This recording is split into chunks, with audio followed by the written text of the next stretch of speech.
war-saxaafadeedkan aan halkan ka jeedinaya maanta wuxuu ku soo beegmay 3 sano iyo 3 bilood kadib doorashadii madaxweyne xasan sheekh wuxuuna caawa ama galabta guudmar idinkugu samayn doonaa xaaladda dalka isgoyska maanta aan taaganahay gaar ahaan geedi socodka dowlad dhiska iyo dowladnimada Soomaaliya madaxweyne xasan sheekh waxaa lagu doortay laguna dhaariyay dastuur heshiis lagu yahay oo ku qotoma hanaan federaal ah nidaam baarlamaani ah iyo doorasho la isla ogol yahay oo 4 sanaba dalka marka dhacda waxa ayaan daro ah inay Soomaaliya maanta ku jirto firaaq dastuuri ah maadaama uu madaxweynuhu isku dayay inuu cutubyo kamid ah dastuurkii heshiiska lagu ahaa ee 2012 uu bedelo si baalmarsan hanaanka wax ka bedelka dastuurka nasiib daro dastuurkii dalka iyo dadka Soomaaliyeed isku hayay maanta waa kala dhantaalan yahay dalkana waxaa nasiib daro dastuur oo ah rabitaanka madaxweyne xasan sheekh 35 sano ka hor waxaa dowladnimadii Soomaaliya galaaftay hogaamiye Soomaaliyeed oo laalay dastuurkii heshiiska lagu ahaa xukunkana isku dhajiyay 8 bilood iyo 26 maalmood ayaa galabta ka dhiman madaxweynaha madaxweyne xasan sheekh waxaana iyadoo ay madaxweynaha u hartay muddadaas kooban aan weli heshiis laga ahayn doorashada heer federaal ee soo socota taas oo dalka iyo dadka Soomaaliyeed iyo dowladnimadaba u horseedi karta khilaaf hor leh iyo hubanti la'aan siyaasadeed waxaa sidoo kale magaalada Muqdisho ka socda diiwaangelin doorasho aan heshiis lagu ahayn kuna qotonta qasab qori iyo qafaal waxaa maanta khatar ku jira midnimada dalka waxaa go'ay xiriirkii ka dhaxeeyay dowladda federaalka iyo dowlad goboleedyada Puntland iyo Jubbaland oo ay colaadisay dowladda madaxweyne xasan sheekh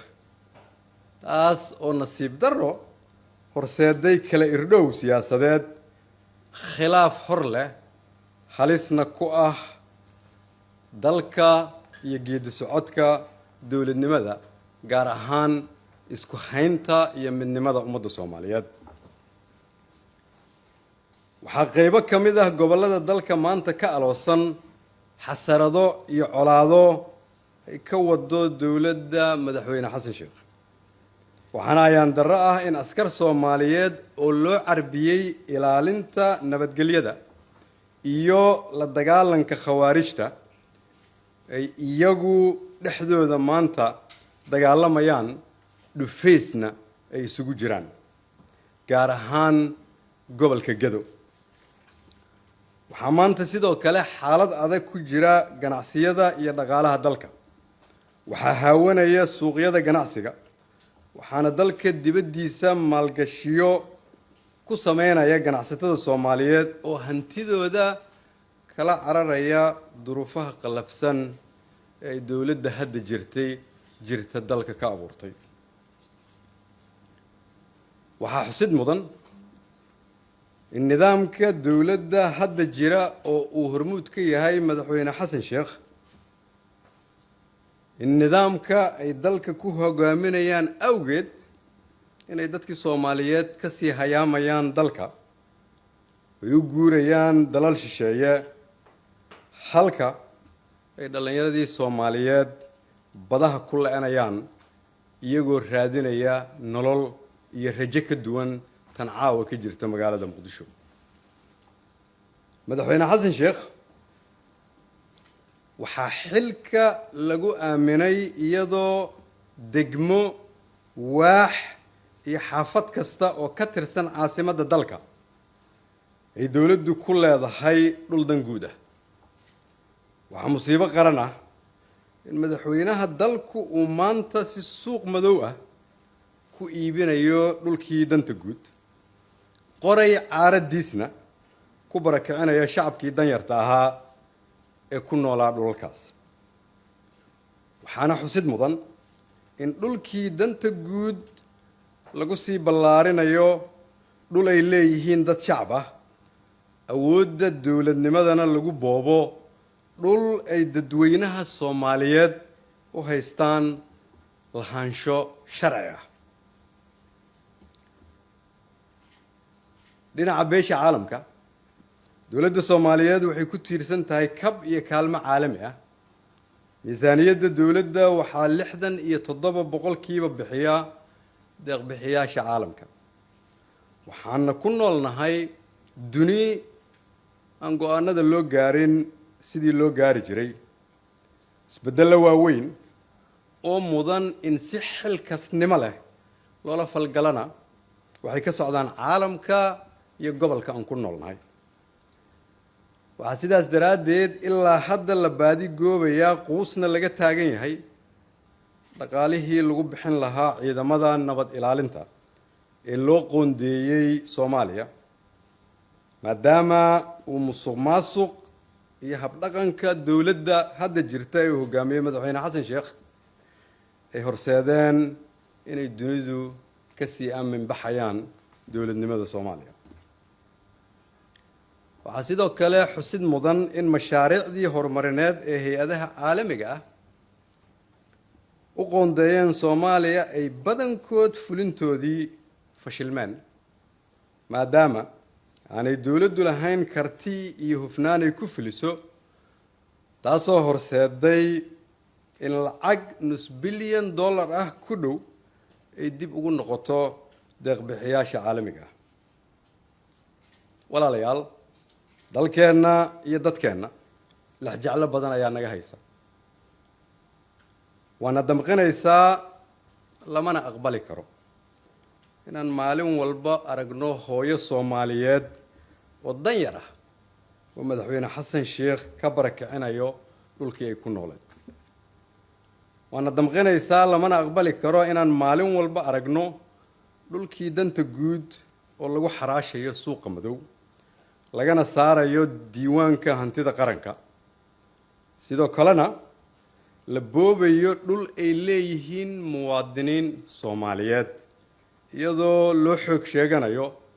loona adeegsanayo awood dowladeed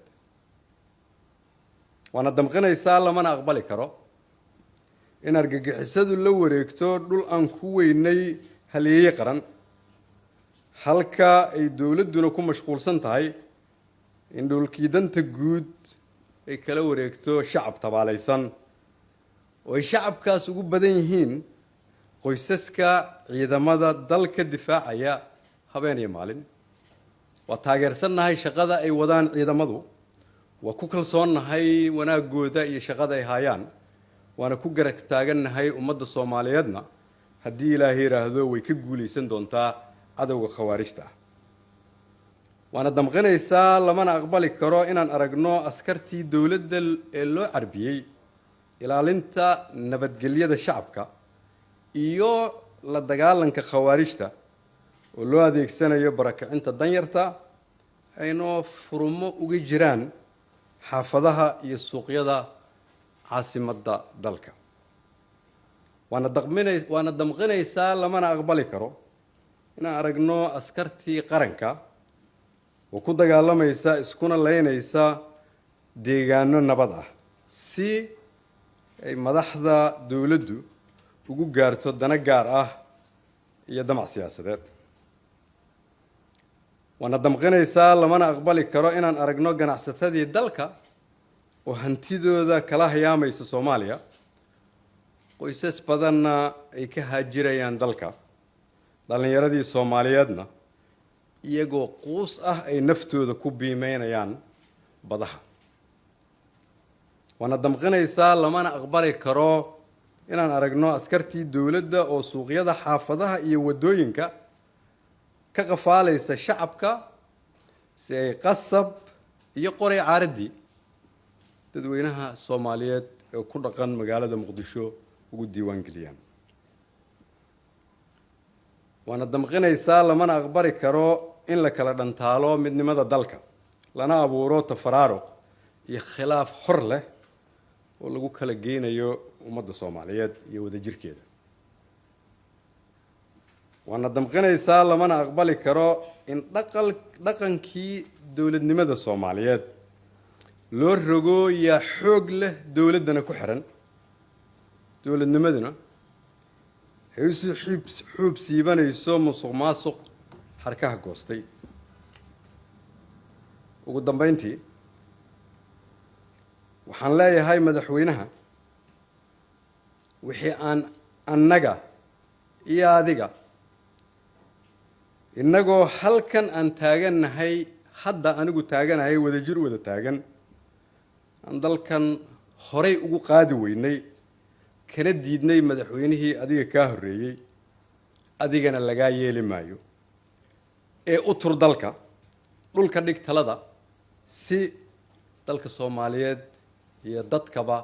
loo samata bixiyo waa mahadsantihiin wassalaamu calaykum waraxmatullaahi wabarakaatuh